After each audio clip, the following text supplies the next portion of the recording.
Hello friends, LNMU university BA part 3 session 2021 से 24 का exam बहुत जल्द शुरू होने वाला है। तो इस वीडियो हम इसी एग्जाम की तैयारी के बारे में बात करेंगे। यदि आप हिस्ट्री ऑनर्स लिए हुए हैं तो हिस्ट्री ऑनर्स की तैयारी आप किस प्रकार से कर सकते हैं। अभी तक आपने अगर तैयारी नहीं किया हुआ है तो आप top 10 important VVI question answer से एग्जाम की तैयारी आसानी से कर सकते हैं बहुत ही कम समय में। जैसे कि आपको हर पेपर के लिए ये हिस्ट्री ऑनर्स पेपर 5 का क्वेश्चन आपको हम दिखाएंगे। History honours paper 5 question answer आपको सिर्फ 10 क्वेश्चन मिलेगा एक पेपर के लिए। जैसे पेपर 5 के लिए आपको सिर्फ 10 क्वेश्चन मिलेगा। आप 10 क्वेश्चन से ही एग्जाम की तैयारी कर सकते हैं। बल्कि आप 10 क्वेश्चन है ना, 10 क्वेश्चन पढ़िएगा, एग्जाम में इससे 6 से 7 क्वेश्चन आएगा। लेकिन आपको एग्जाम में लिखना सिर्फ 4 ही क्वेश्चन होता है। आप डिस्क्रिप्शन में लिंक दिए हुए हैं, आप टेलीग्राम पे जाकर देख सकते हैं कि हम लोग जो भी क्वेश्चन देते हैं उसमें से 10 में से 6 से 7 क्वेश्चन आता ही है। तो आप समझिए कि आप इतना ही से तैयारी कर सकते हैं। आपको अलग से कुछ पढ़ने वगैरह नहीं पड़ेगा। और जो भी इसका आंसर होगा काफी सिंपल लैंग्वेज में होगा। हम आपको अभी क्वेश्चन और आंसर दिखाएंगे, उसके बाद बताएंगे कि किस प्रकार से आपको ये पीडीएफ नोट्स मिलेंगे। ये पेपर 5 का क्वेश्चन है। जैसे कि पेपर 5 का ये क्वेश्चन है। 1 नंबर क्वेश्चन देखिए कि मुगल काल में कला एवं स्थापत्य कला के विकास का वर्णन कीजिए। तो जो भी आपको आंसर होगा सिंपल लैंग्वेज में होगा, ताकि आप 2 से 3 बार पढ़े तो याद हो जाए, आपको रटना ना पड़े। और टॉपिक वाइज होगा। जैसे कि पहले मुगल काल के कला और स्थापत्य कला के बारे में आपको 5 से 7 लाइन में इंट्रोडक्शन मिलेगा। इंट्रोडक्शन मतलब परिचय। आंसर में हमें सबसे पहले परिचय लिखना होता है, फिर बॉडी यानी बीच का पार्ट, फिर कंक्लूजन। इस प्रकार से आंसर लिखते हैं तो आपको अच्छे मार्क्स मिलते हैं, क्योंकि हमें 20 नंबर का क्वेश्चन होता है, एक क्वेश्चन 20 नंबर का। और अच्छे से नहीं लिखेंगे तो 17 से 18 मार्क्स हमें नहीं मिल पाएंगे। ठीक है, तो इस प्रकार से तो आंसर में देखिए आपको इंट्रोडक्शन है। उसके बाद में जो भी आंसर है टॉपिक वाइज है। मुगल काल में कला यानी स्थापत्य कला का विकास निम्न प्रकार से हुआ। और बाबर के काल में किस प्रकार से विकास हुआ स्थापत्य कला का। उसके बाद में आया हुमायूं में किस प्रकार से विकास हुआ। अकबर ने इसका विकास कैसे किया। जहांगीर, शाहजहां और औरंगजेब। तो इस प्रकार से आपको टॉपिक वाइज आंसर मिलेंगे, ताकि और उसके बाद में आपको निष्कर्ष यानी कंक्लूजन लिखना जरूरी होता है। तो कंक्लूजन, ठीक है। उसका दूसरा नंबर क्वेश्चन है हमारा कि हुमायूं की असफलता के कारणों का समीक्षा करें, यानी हुमायूं असफल क्यों हुआ। तो सबसे पहले इंट्रोडक्शन 4 से 5 लाइन में इंट्रोडक्शन हम लिखेंगे। उसके बाद हमें टॉपिक वाइज आंसर, जिसका वर्णन निम्न प्रकार से किया गया है। तो 1 नंबर असंगठित शासन व्यवस्था के कारण वह असफल हुआ। दूसरा नंबर टॉपिक हमारा है कि बहादुर शाह के प्रति हुमायूं की नीति जो गलत नीति थी। तीसरा है कि हुमायूं के चरित्रादोष। चौथा नंबर टॉपिक हम यहाँ देखेंगे भाइयों के प्रति उदारता। 5वां नंबर हुमायूं की अपव्ययता। और लास्ट नंबर टॉपिक है कि उचित नेतृत्व की योग्यता एवं अभाव। तो इस प्रकार से आपको 5 से 6 टॉपिक होंगे और हर टॉपिक 5 से 7 लाइन में एक्सप्लेन होगा। तो ऐसे आपको आंसर दिया जाएगा। और पीडीएफ कैसे मिलेगा हम आगे बताएंगे आपको। नेक्स्ट क्वेश्चन है हमारा 3 नंबर, मुगल काल की सामाजिक तथा आर्थिक जीवन की विवेचना करें। तो मुगल काल की सामाजिक दशा निम्नलिखित है। जैसे सामाजिक दशा में है 1 नंबर पॉइंट समाज के विभाजन, कैसा समाज था। दूसरा नंबर है कि वस्त्राभूषण, वस्त्र किस प्रकार के आभूषण वगैरह का उपयोग होता था उस समय। आमोद प्रमोद यानी मनोरंजन के साधन कैसे थे। स्त्रियों की दशा कैसी थी। सामाजिक प्रथाएं कौन कौन से चलती थी। उसके बाद में है कि मुगल काल की आर्थिक दशा कैसी थी। जैसे आर्थिक दशा में आते हैं हमारे कृषि, उद्योग धंधे कैसे थे, अंतर्राष्ट्रीय व्यापार कैसी थी। इसे हम आर्थिक दशा में टॉपिक वाइज आंसर आपको दिया जाएगा।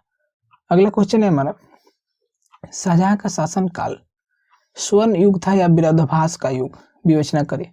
या शाहजहां के शासन काल को स्वर्ण युग क्यों कहा जाता है, इस पे आपको लिखना है।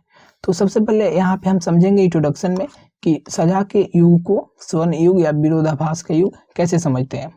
उसके बाद में निम्नलिखित तर्क दिए गए हैं इसे स्वर्ण युग के पक्ष में, जैसे कि शांति और सुव्यवस्था का युग था।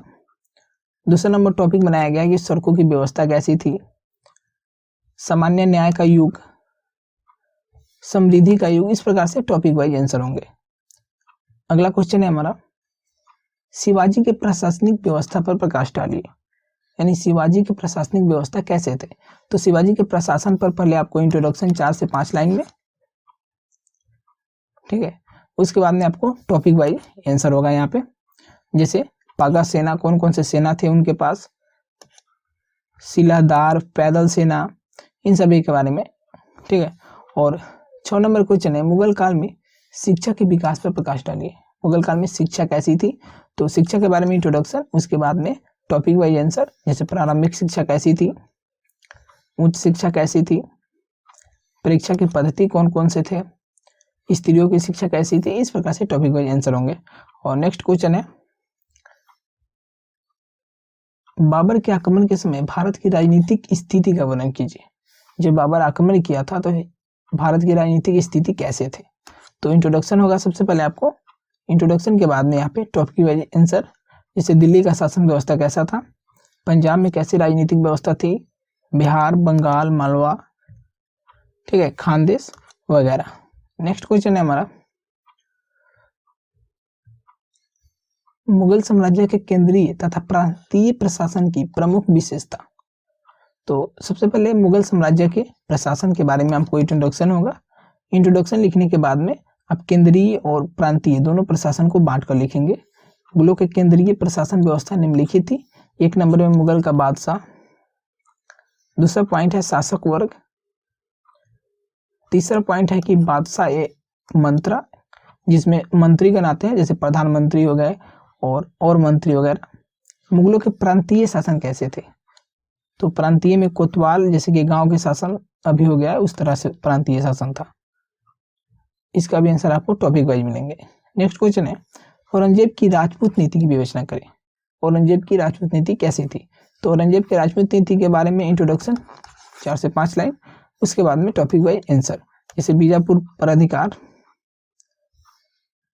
गोलकुंडा पर अधिकार, तीसरा नंबर टॉपिक है शिवाजी से संघर्ष, कुछ इस प्रकार से टॉपिक वाइज आपको आंसर।